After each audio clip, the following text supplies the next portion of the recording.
Mom yelled for me to leave and never return. So I did.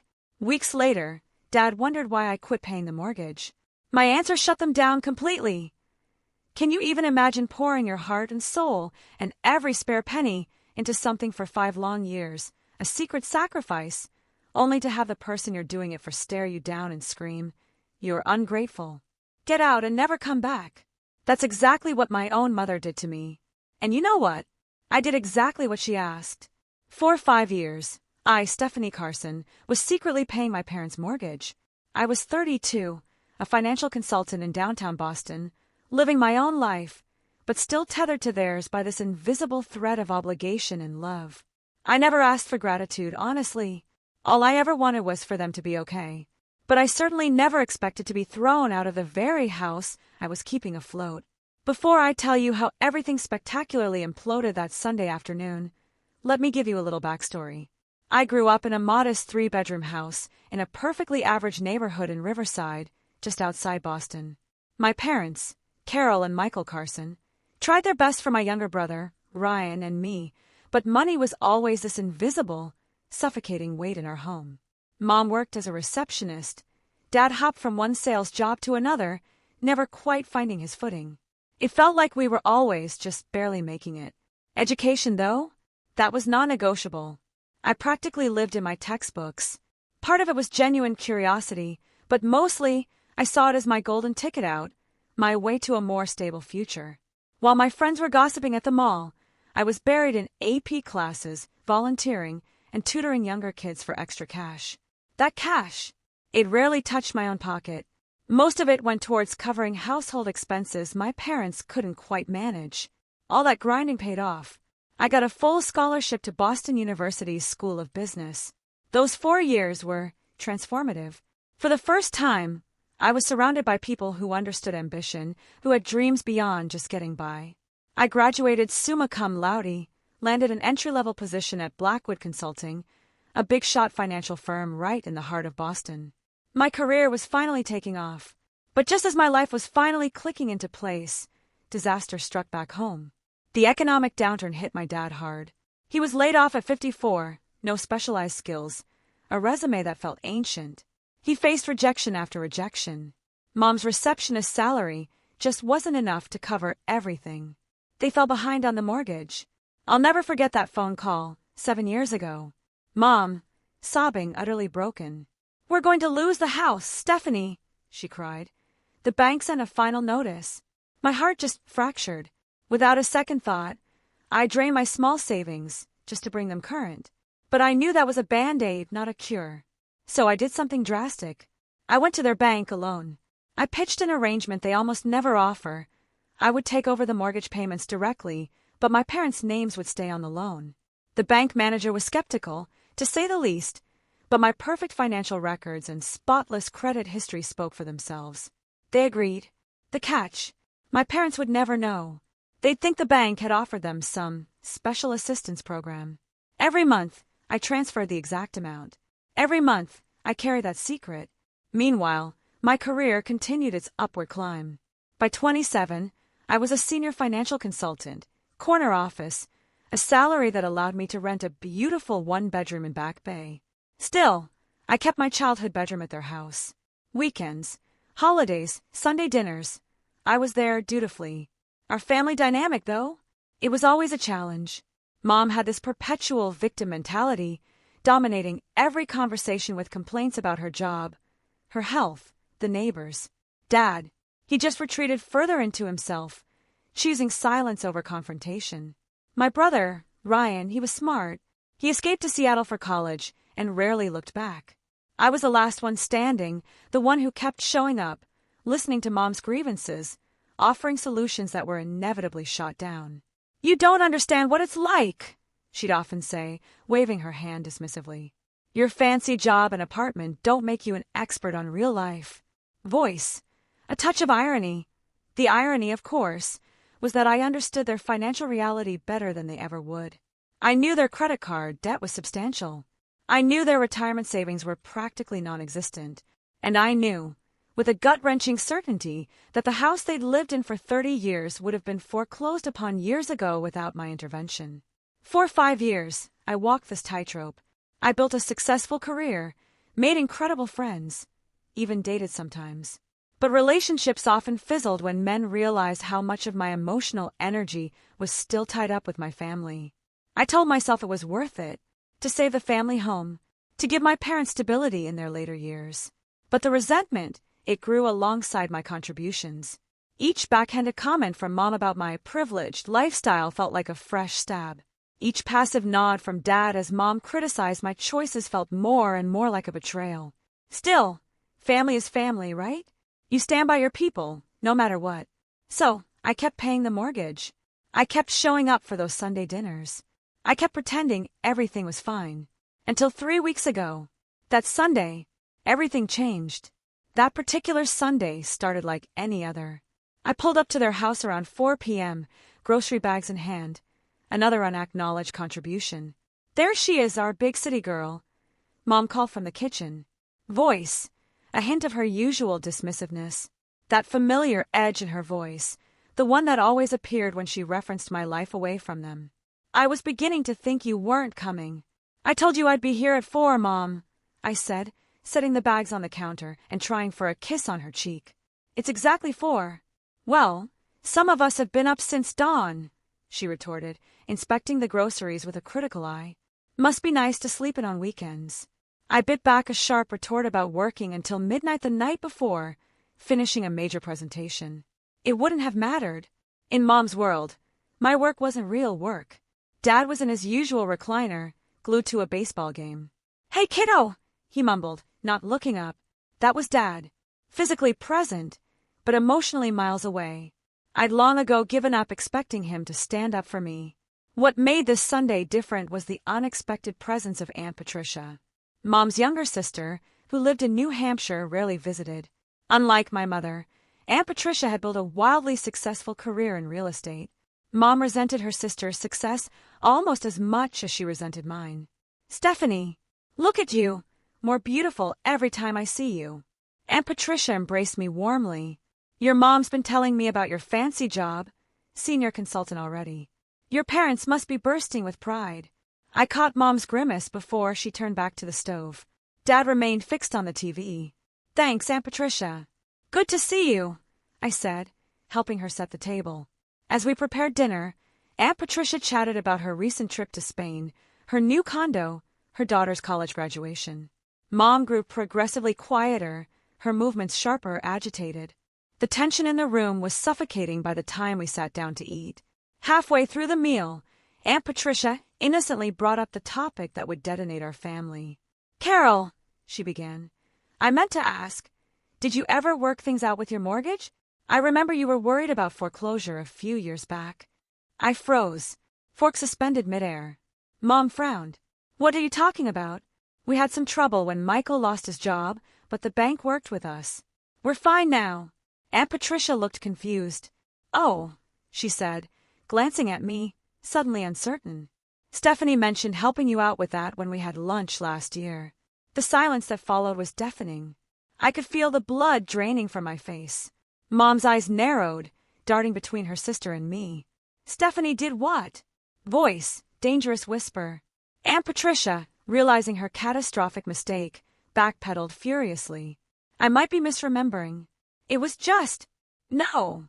Mom interrupted, her eyes now locked onto me. I want to hear what my daughter has been saying behind our backs. I slowly set my fork down, my heart pounding a frantic rhythm against my ribs. I wasn't saying anything behind your backs, Mom. You just what? She demanded.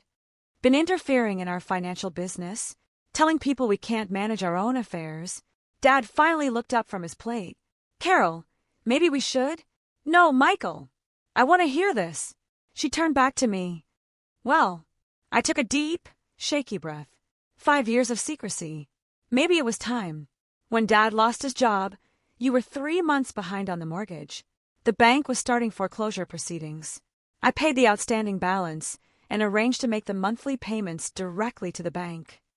The color drained from Mom's face, then rushed back in a furious scarlet flush. You did what? I've been paying your mortgage for the past 5 years, I said quietly. I wanted to help, and I knew you wouldn't accept it if I offered directly. So you went behind our backs. Her voice rose with each question. Made us look like charity cases? No one knows except the bank, me, and apparently Aunt Patricia. I countered, my own voice now trembling. It wasn't about charity. It was about keeping the family home. The family home. Mom repeated mockingly. You mean the home you think you own now? Is that why you're always offering suggestions about repairs and renovations? Because you think this is your house? Carol! Dad interjected, his voice surprisingly firm. Stephanie was just trying to help. Help! Mom laughed. A harsh, brittle sound. This isn't help. This is control. This is her thinking she's better than us. That we can't take care of ourselves. That's not true. I protested, my voice cracking. I never thought. I know exactly what you thought. Mom cut me off, her eyes blazing. Poor Mom and Dad. So incompetent, they need their successful daughter to rescue them. Did it make you feel important, Stephanie? Did it give you something to brag about to your fancy friends? The injustice of her accusations stung. For 5 years, I'd quietly bled money, never breathing a word to anyone. I'd sacrificed my own financial goals, put off buying my own home, limited my social life, all to ensure their stability. I wasn't bragging, I said, struggling to keep my voice steady. I was worried about you losing your home. I had the means to help, so I did, without asking, without telling us. Mom's voice was a full-blown roar now, making decisions about our lives like we're children. I tried to talk to you about your finances before. I reminded her, the years of frustration bubbling up. Every time I brought it up, you shut me down. Said it wasn't my business. It wasn't. It still isn't. Mom was on her feet now, hands planted on the table, leaning across it. We're adults, Stephanie. We don't need our child managing our lives. Dad remained silent, staring at his plate. Aunt Patricia looked like she wanted the floor to swallow her whole. Apparently you did need help. I snapped, my own anger finally erupting. The bank was weeks away from taking this house. Everything you've worked for would have been gone. So that gives you the right to go behind our backs. To lie to us for years. Mom's face contorted with rage. Who do you think you are? I'm your daughter, I said, standing to face her, the chair scraping loudly across the floor. I'm the one who's been keeping a roof over your head while you criticize my life choices and dismiss my career as some sort of glorified hobby. The words hung in the air, thick with years of unspoken resentment. Mom's face went from angry red to an alarming shade of purple. Her hands trembled as she pointed a shaky finger across the table at me. You're ungrateful. Get out, and never come back. The room fell silent. Even the background hum of the baseball game seemed to vanish. I stood frozen, her words hitting me like physical blows. Despite all the tension, the criticism, the passive aggression, she had never, ever explicitly kicked me out before. Carol, Dad began weakly. But Mom wasn't finished. All these years we supported you, encouraged you, given you everything. And this is how you repay us. By going behind our backs, by making us look like charity cases. Her voice rose with each accusation. You think your business degree and downtown apartment make you better than us? You think that gives you the right to control our lives? I wasn't trying to control anything, I whispered, tears welling in my eyes. I was trying to help. Help! Mom let out a harsh, brittle laugh. No, Stephanie. This wasn't help. This was you playing savior. This was you needing to feel superior. That's not fair. I protested. Fair. You want to talk about fair? Her voice was now piercing. Is it fair that you've been lying to us for years? Is it fair that you've been discussing our private business with Patricia? She gestured wildly towards my aunt, who seemed to shrink into her chair. I didn't mean. Aunt Patricia started, but Mom cut her off with a raised hand. And you, she turned back to me, with your perfect little life and your perfect little career. Never married, barely dating, spending your weekends with your parents because you have nothing better to do. Using our financial problems to make yourself feel important. Each word was a dagger, precisely aimed at my deepest insecurities. I looked to Dad, silently pleading for intervention, for him to just say something, but he remained quiet, eyes fixed on his plate. His silence, in that moment, felt like a betrayal worse than Mom's words. I think you should leave, Mom said, her voice suddenly cold, eerily controlled. And don't bother coming back next Sunday or any Sunday. Since you seem to think this is your house, let me make it clear. It's not. It's our home, and you're no longer welcome in it. The finality in her tone made my stomach drop. I stood there, tears now flowing freely, unable to form a response. Carol, that's enough, Dad finally said, but it was too little, too late. Fine, I whispered, grabbing my purse from the back of my chair. If that's what you want, I'll go. Stephanie, wait! Aunt Patricia called after me as I headed for the stairs. She doesn't mean it. She's just upset. But I knew my mother. Once she made a declaration like this, she rarely backed down.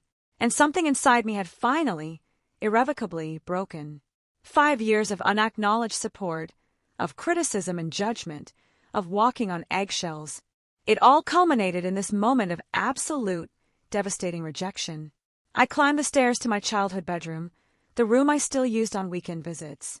Looking around at the remnants of my youth, debate trophies, honor roll certificates, my framed college degree, I felt a profound sense of disconnect. These achievements, once so important, now felt hollow in the face of my mother's cruel dismissal. I grabbed an overnight bag and stuffed it with essentials.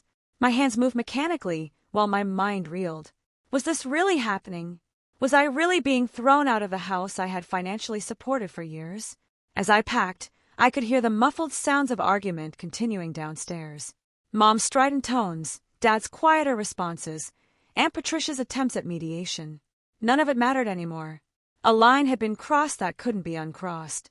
I took one last look around the room, at the twin bed where I'd spent countless nights dreaming of a future where my success would bring us all security and happiness.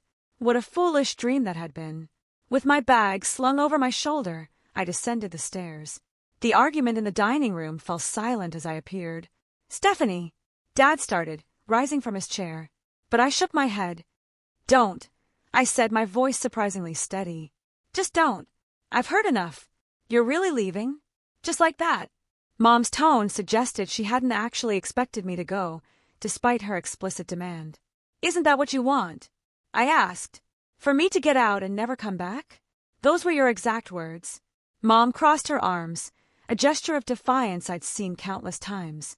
If you walk out that door, don't expect things to go back to normal the next time you decide to grace us with your presence. I looked at her, really looked at her, perhaps for the first time, seeing her not just as my mother, but as a person. Flawed, insecure, and ultimately unable to accept help without perceiving it as criticism. Goodbye, Mom, I said simply. Dad, Aunt Patricia, I'm sorry about dinner. I walked out the front door without looking back, the sound of it closing behind me strangely, terrifyingly final. In my car, I sat for several minutes, tears blurring my vision. The house I'd preserved for my family now stood as a monument to misplaced loyalty and unappreciated sacrifice. The drive back to my apartment passed in a haze of disbelief and pain. I barely registered the traffic, the changing lights. By the time I pulled into my building's parking garage, the initial shock had begun to give way to a different emotion, resolve. In my apartment, I dropped my bag by the door and went straight to my home office. I opened my laptop, navigated to my bank's website, and found the automatic transfer I'd set up 5 years ago. $1,875 on the first of every month. My finger hovered over the Cancel Recurring Payment button. Was I really going to do this? After 5 years of ensuring my parents' housing security, could I just stop, get out, and never come back? Mom's words echoed in my mind, crystal clear. I clicked the button. A confirmation window popped up. Are you sure you want to cancel this recurring payment? I clicked yes. Just like that, it was done. After 5 years, and over $110,000 in payments, I had severed the financial tie that bound me to my parents' home. The relief I expected didn't come. Instead, a profound emptiness settled in my chest as I closed the laptop. That night, I removed myself from the family group chat, unfriended both parents on social media, and turned off my phone. Whatever came next, I needed space. Space to process the seismic shift that had just ripped through my family. As I finally fell into a restless sleep, one thought provided a small measure of comfort. For the first time in my adult life, I was completely untethered from my parents' financial problems. Whatever happened to them now was not my responsibility. The freedom felt both terrifying and exhilarating. The first week after the confrontation passed in a blur of emotional extremes. During the day, I threw myself into work, an intensity that surprised even my most ambitious colleagues. Nights were different. Alone in my apartment, doubts crept in. Had I overreacted? Should I have tried harder? Was cutting off the mortgage payments too drastic? My phone remained off for the first 3 days. When I finally powered it back on, there were no messages from either parent. The silence hurt more than I expected. Despite everything, some childish part of me had hoped they would reach out, apologize, acknowledge their mistake. On day 4, my best friend Kimberly staged what she called an intervention at my apartment, arriving unannounced with takeout and wine. "You look terrible," she announced as I opened the door. "Thanks. Come right in," I replied dryly, stepping aside. Kimberly was one of the few people who knew about my financial support of my parents. She'd been advising me to stop for years, calling it a toxic arrangement that enabled my mother's emotional manipulation.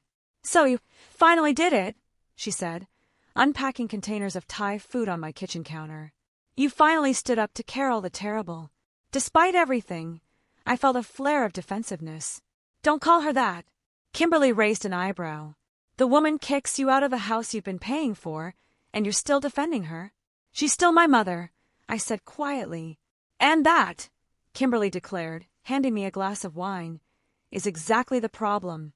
Your mother knows exactly how to push your buttons because she installed them. You need perspective, Steph. What would you tell a client who was in your situation?" She had a point. As a financial consultant, I'd advised countless clients to disentangle their finances from exploitative family members. Why had I been unable to follow my own professional advice? That night, after Kimberly left, I did something I'd been avoiding. I called my brother Ryan in Seattle. "About time," he said, when I told him what had happened. "I've been telling you for years that they're emotional vampires, especially Mom." "They're not that bad," I said automatically, the old reflex kicking in. "Stephanie," he said, his voice firm, "she threw you out of the house you've been paying for because you had the audacity to help them. In what universe is that not that bad?" When he put it that way, it was hard to argue. He was right. He was so damn right. We talked for over an hour, the longest conversation we'd had in years. Ryan had distanced himself from our parents long ago, limiting contact to brief calls on holidays. He'd recognized the toxicity and chosen self-preservation. I'd chosen sacrifice. Now we were comparing notes on how those choices had shaped our lives. "You should come visit," he suggested before we hung up. "Seattle's beautiful in the summer. Get some distance. Clear your head." "I promise to think about it," I said, feeling lighter after our conversation. Ryan understood in a way no one else could. He'd grown up in the same household, with the same twisted dynamics. His validation meant more than I expected. The 2-week mark arrived. The day when the first mortgage payment would have been due since I canceled the automatic transfer. I found myself checking my phone more frequently, half expecting frantic calls. Nothing came. On day 16, the first text from Dad appeared. "How's work going? Mom made pot roast yesterday." The casual tone, as if nothing had happened, was so typical of my father that I almost laughed. His lifelong strategy of ignoring conflict was on full display. I didn't respond. 3 days later, another text. "Having trouble with the online banking. Can you help again?" I still didn't respond. The vague reference to banking problems was clearly about the mortgage, but he couldn't bring himself to address it directly. By the beginning of week 3, the messages became more frequent and less subtle. "Bank called about the mortgage. Must be some mistake. Can you call when you get a chance? Important. Stephanie, please respond. It's about the house." Still, I maintained my silence. Years of unacknowledged support had culminated in being thrown out. If they wanted to discuss the mortgage now, they would need to acknowledge what had happened. Then came the first contact from Mom, 20 days after she told me to get out and never come back. "The bank says we're behind on payments. Fix this immediately." No acknowledgement of her words or actions, just a demand that I fix the problem. The audacity, it was breathtaking. More messages followed, increasing in urgency as the bank presumably began their collection process. We received a late notice from the bank. "They're threatening additional fees. I don't know what game you're playing, but it needs to stop. Call me. Please call." Mom's very upset about the bank letters. The old Stephanie would have caved by now, called the bank, and made arrangements. But something fundamental had shifted inside me during those 3 weeks of separation. I'd started therapy at Kimberly's insistence, with a counselor who specialized in family dynamics. Dr. Matthews had introduced me to concepts like emotional blackmail and financial enabling that put my relationship with my parents in a harsh but clarifying light. 25 days after the confrontation, the message I'd been both dreading and expecting arrived from Dad. Bank called. They've started foreclosure proceedings. We need to talk. I stared at my phone, heart pounding. This was the moment of truth. The house I'd grown up in, the home I'd secretly preserved for years, was now truly at risk. And for the first time, I recognized a simple truth. It wasn't my responsibility to save it. That evening, my doorman called up. Michael Carson is here to see you, Miss Carson. Should I send him up? Dad had never visited my apartment before. In the 5 years I'd lived there, neither of my parents had shown any interest in seeing my home. I'll come down, I told the doorman, not ready to welcome Dad into my personal space. In the lobby, Dad looked smaller somehow. His shoulders hunched, his expression anxious. When he saw me, relief washed over his face. Stephanie, thank God. You haven't been answering our calls or texts. We've been worried sick. The concern might have touched me once. Now I recognized it for what it was. Concern about the foreclosure, not about me. Hi, Dad, I said, keeping my voice neutral. Why are you here? He glanced around the lobby, clearly uncomfortable. Can we talk somewhere private? We can sit over there, I said, gesturing to a small seating area in the corner. It was empty, offering minimal privacy, certainly not the intimacy of my apartment. As we sat down, I noticed how tired Dad looked. The past 3 weeks had clearly taken a toll. For a moment, guilt tugged at my heart, but I pushed it away. I hadn't created this situation. I had simply stopped enabling it. Stephanie, he began, his voice low and urgent. Why did you stop paying the mortgage? The directness of his question caught me off guard. After years of avoiding difficult conversations, years of dancing around the truth, he had finally asked something straightforward. It was almost refreshing. Why do you think, Dad? I asked, maintaining eye contact. He shifted uncomfortably. Is this about what your mother said? You know how she gets. She didn't mean it. Which part didn't she mean? I countered, my voice flat. The part where she called me ungrateful, or the part where she told me to get out and never come back? Dad winced. She was upset. You know how she is when she feels attacked. I wasn't attacking her, I said, keeping my voice calm and measured despite the emotions churning inside me. I was explaining that I've been paying your mortgage for 5 years. That's not an attack, it's a fact. But stopping the payments without warning. He trailed off, running a hand through his thinning hair. The bank says they're starting foreclosure proceedings. We can't afford the payments on our own, Stephanie. You know that. And there it was, the admission I'd been waiting for. They had known all along that they couldn't afford their house. They had been relying on my secret support, even while criticizing my life choices and dismissing my achievements. I'm aware, I said. I've been aware for 5 years. That's why I started making the payments in the first place. Then why stop now? There was genuine confusion in his voice, as if he couldn't comprehend why his daughter would suddenly refuse to continue supporting them after being thrown out of their house. Mom told me to get out and never come back, I said simply. I'm respecting her wishes. She didn't mean. Yes, she did, I interrupted, suddenly tired of excuses. In that moment, she absolutely meant it. And not once in the 3 weeks since has she called to apologize or even acknowledge what happened. Not once has she thanked me for the 5 years of support I've provided. Instead, she sent a text demanding that I fix the mortgage problem, as if it's my responsibility to maintain a house I'm no longer welcome in. Dad fell silent, his eyes dropping to his hands. For the first time, I wondered if he was actually hearing me. Dad, I continued, my voice softer but still firm. Do you realize what you're asking? You want me to continue paying for a house that I've been explicitly told I'm not welcome in? How does that make sense? She was just angry, he mumbled, but the defense sounded weak, even to him. And I'm hurt, I countered. I've spent years supporting you both, emotionally and financially. I've endured Mom's criticism, her backhanded comments about my career and life choices. I've watched you sit silently, by while she belittled me. And when the truth finally came out about the mortgage, instead of gratitude, I got accusations and rejection. He looked up, and I saw something unexpected in his eyes. Shame. We've relied on you too much, he admitted quietly. It wasn't fair. That simple acknowledgement, after years of silence and avoidance, hit me harder than I expected.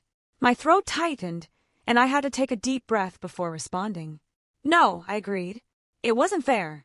It wasn't fair to expect me to subsidize your lifestyle while treating me like I was somehow less worthy of respect because of my success. I never thought. That's just it, Dad. I cut in gently. You never thought about it at all. You accepted the arrangement because it was convenient.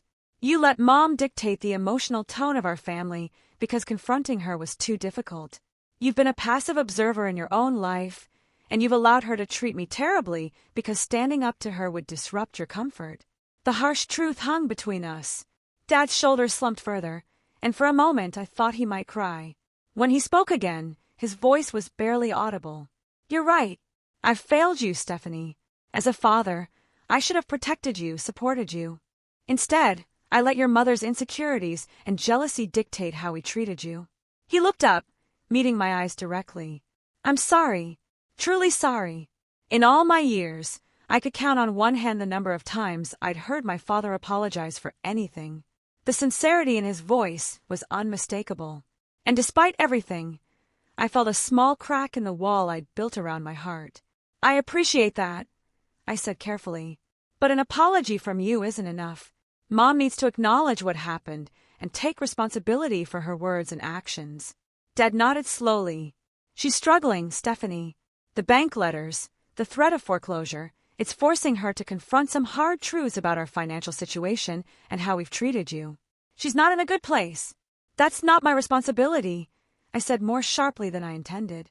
Softening my tone, I added, I can't keep setting myself on fire to keep you both warm. It's destroying me. I understand, Dad said. And for once, I believed he actually did. What do you need from us? What would make this right? The question surprised me. In all our years of family dysfunction, no one had ever asked what I needed. I took a moment to consider my answer carefully. I need Mom to apologize. Genuinely apologize. Not just because she wants the mortgage payments to resume. I need acknowledgement of the support I've provided and the way I've been treated. And most importantly, I need to establish clear boundaries moving forward. Our relationship can't continue as it has been. Dad nodded thoughtfully. Would you be willing to come to the house for a conversation? All three of us talking openly and honestly. The prospect of returning to the house where I had been so cruelly rejected was daunting, but I recognized the necessity of facing this situation directly. Under certain conditions, I said. It needs to be a calm, respectful discussion. At the first sign of Mom becoming defensive or attacking, I'm leaving. And I want it clear that I'm not committing to resuming the mortgage payments. That will depend entirely on how the conversation goes. That's fair, Dad agreed, a hint of relief in his voice. When would you be willing to meet? We settled on the following Sunday, exactly 4 weeks after the confrontation that had shattered our family dynamic. As Dad rose to leave, he hesitated, then stepped forward and embraced me awkwardly. It was the first time he had initiated physical affection in years. I'm proud of you, Stephanie, he whispered. I should have told you that a long time ago. After he left, I remained in the lobby, processing what had just happened. The conversation had gone nothing like I expected. Instead of manipulation and guilt-tripping, Dad had actually listened. He had acknowledged his role in our dysfunctional family system. It wasn't everything, but it was a start. Back in my apartment, I called my therapist for an emergency session to prepare for the upcoming family meeting. Dr. Matthews helped me develop strategies for maintaining boundaries, recognizing manipulation tactics, and expressing my needs clearly without being derailed by emotional responses.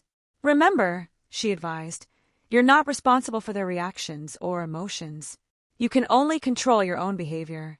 Stay grounded in your truth. I spent the days leading up to Sunday's meeting alternating between fierce determination and gut-wrenching anxiety.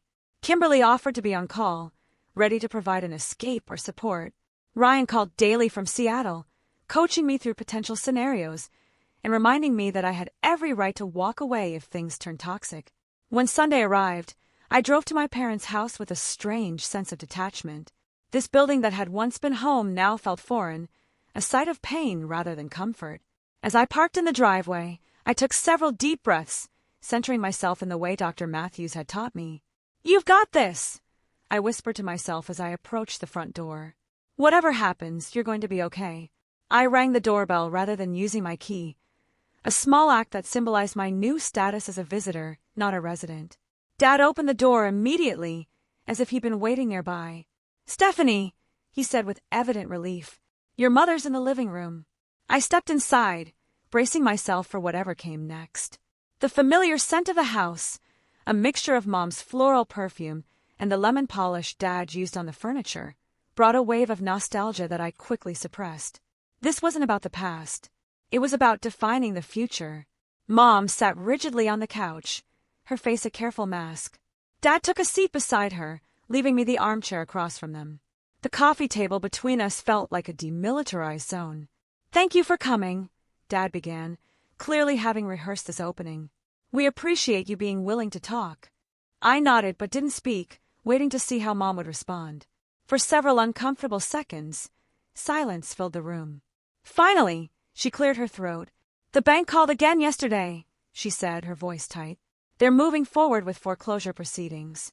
Not an apology, not an acknowledgement, just another statement about the mortgage.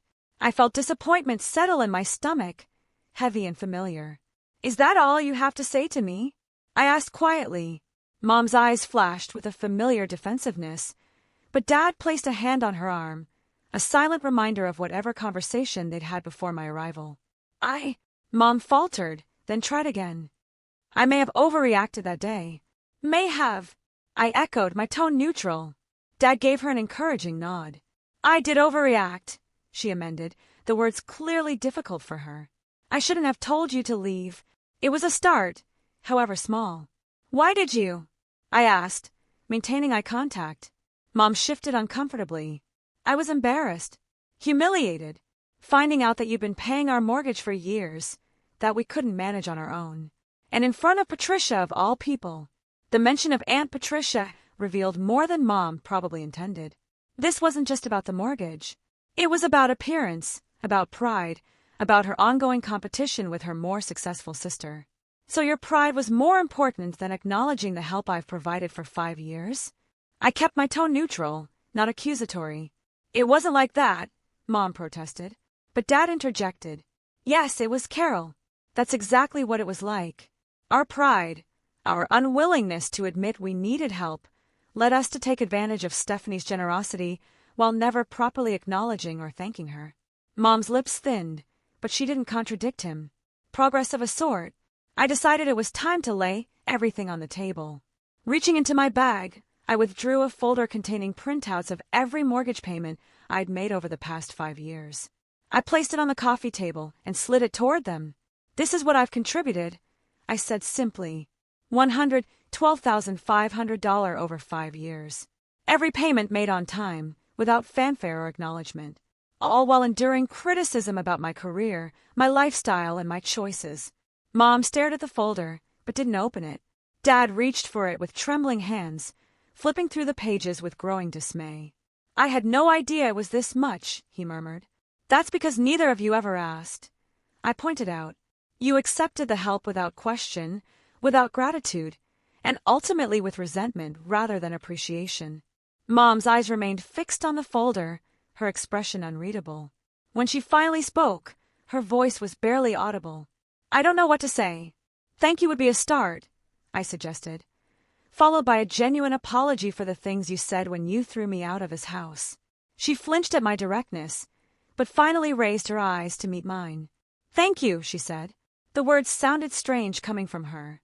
"And I'm sorry for what I said. I didn't mean it. It wasn't perfect." There was still a defensive quality to her tone, but it was more than I'd ever received from her before. I nodded my acknowledgement, waiting to see if she would elaborate. "I was jealous," she admitted after another long pause, surprising me with her candor.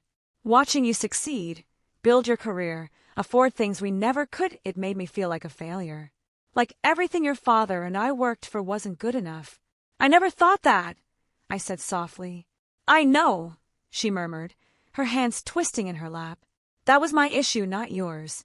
And then finding out you've been paying the mortgage, it felt like charity, like pity. It was easier to be angry than grateful. The raw honesty of her words struck me. This was the most genuine conversation we'd ever had about our relationship. Where do we go from here? Dad asked, looking between Mom and me. I took a deep breath. This was the moment to establish the new terms of our relationship, to set the boundaries I'd needed for years. First, we need to be clear about the house, I said. I'm not resuming the mortgage payments. Mom's face fell, but she nodded stiffly. Instead, I continued, I'm willing to help you develop a plan for financial independence. That might mean downsizing to a home you can actually afford, creating a realistic budget, or exploring other options for your retirement years. But whatever happens, it needs to be sustainable without my ongoing financial support. Dad nodded thoughtfully. That's more than fair. Second, our relationship needs to change, I said firmly.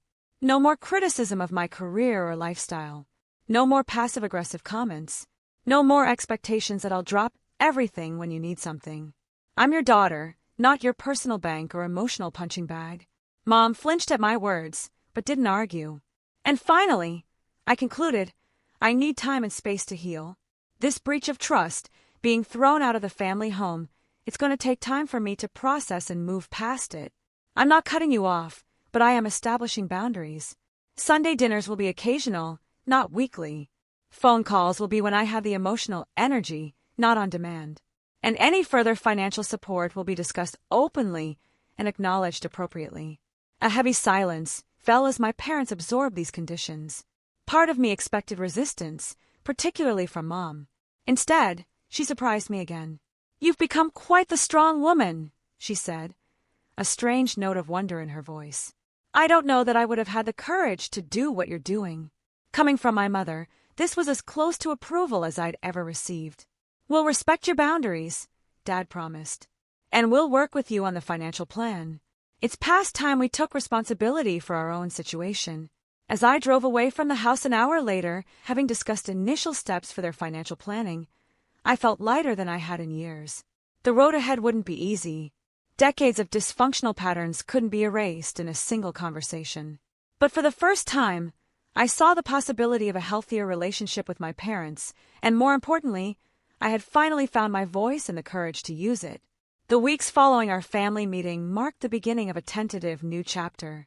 True to my word, I helped my parents explore their financial options without resuming the mortgage payments. The process was revealing and occasionally painful for all of us. What do you mean we need to sell the house? Mom asked during our first financial planning session at their kitchen table. This is our home.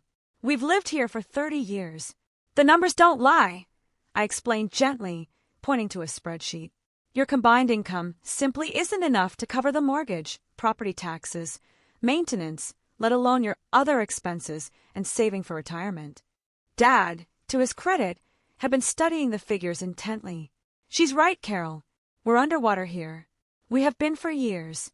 Mom's lips pressed into a thin line, but she didn't argue further. The bank's foreclosure notices, arriving with increasing frequency, provided a sobering reality check that even she couldn't ignore.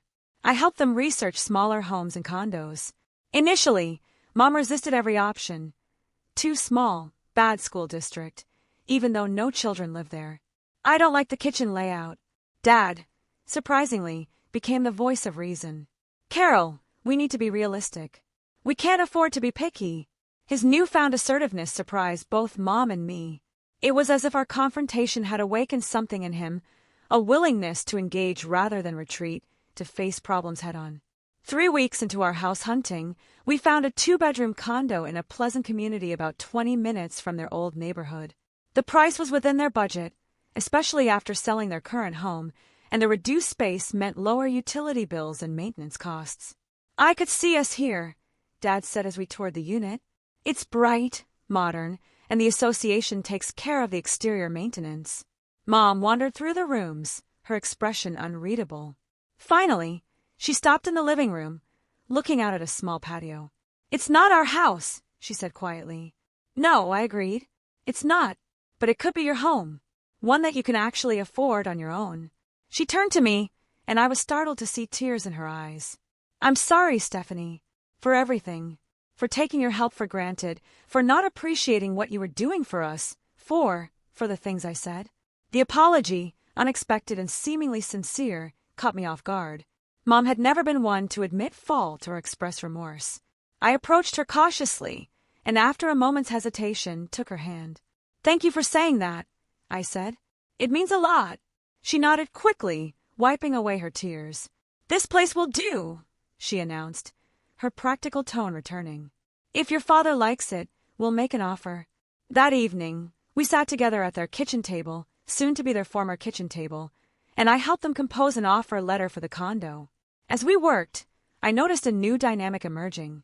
Dad was more vocal, offering opinions and making decisions rather than deferring to Mom. Mom, surprisingly, was listening to him, actually considering his input rather than dismissively overruling him. "You two seem different," I observed as we finished the paperwork. Dad glanced at Mom, a small smile playing at his lips. "Let's just say we've had some long overdue conversations.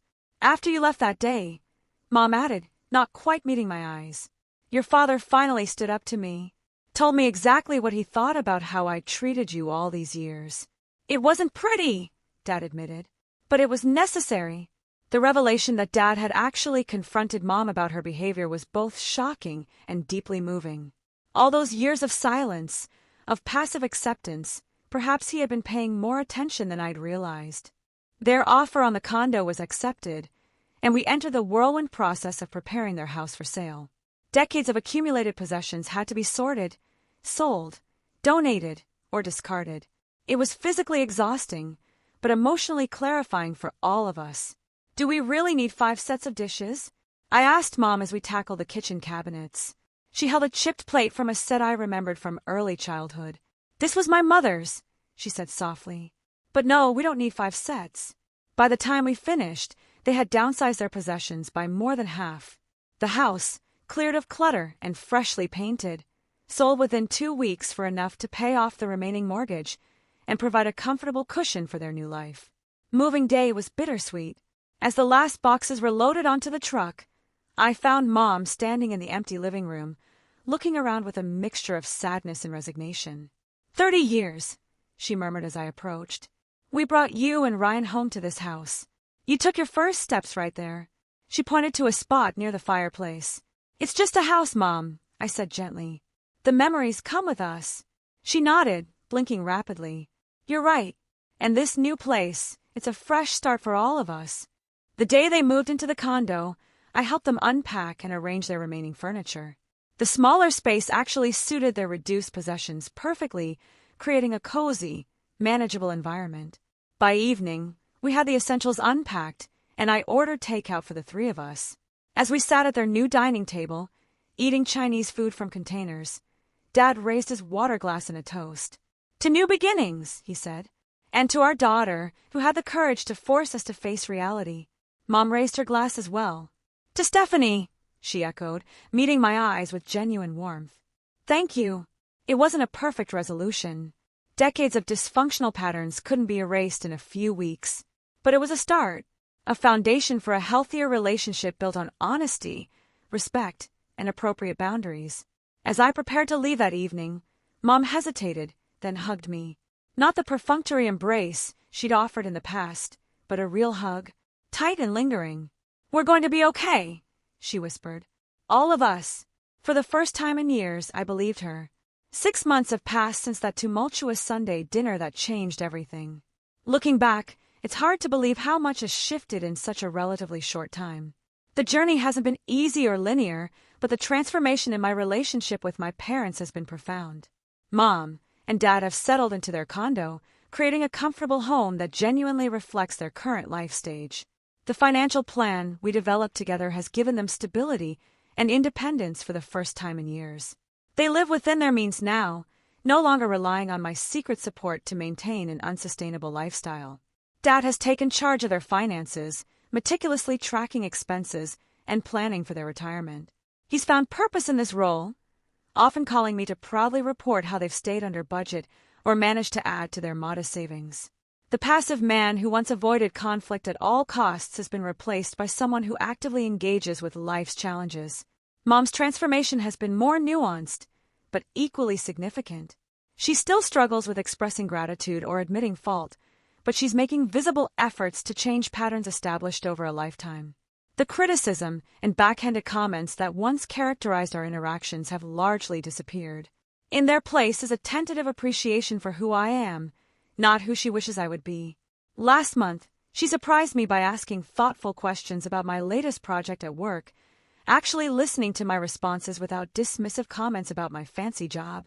It was a small moment, but it represented enormous progress. Our relationship has found a new rhythm. We speak on the phone once a week, rather than my previous daily calls, fielding complaints and crises. Sunday dinners happen monthly instead of weekly, and I leave these gatherings feeling energized rather than drained. Most importantly, I no longer measure my worth as a daughter by the sacrifices I make or the financial support I provide. My relationship with Ryan has deepened as well. I took his advice and visited Seattle for a week in the summer.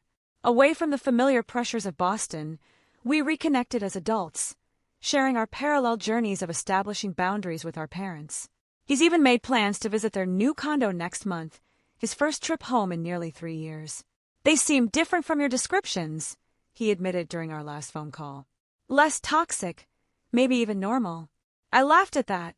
"I wouldn't go that far," I told him, "but they're trying. And that counts for something." Professionally, I've continued to thrive.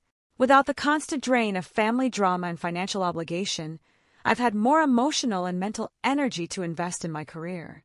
Last month, I was promoted to executive consultant with a significant salary increase and additional leadership responsibilities. When I shared the news with my parents, both offered genuine congratulations without qualifications or jealousy. My personal life has blossomed too. For years, romantic relationships took a back seat to family obligations and career demands. The emotional energy required to manage my parents left little capacity for building meaningful connections. Now I'm 3 months into a promising relationship with James, a lawyer I met through a friend's dinner party.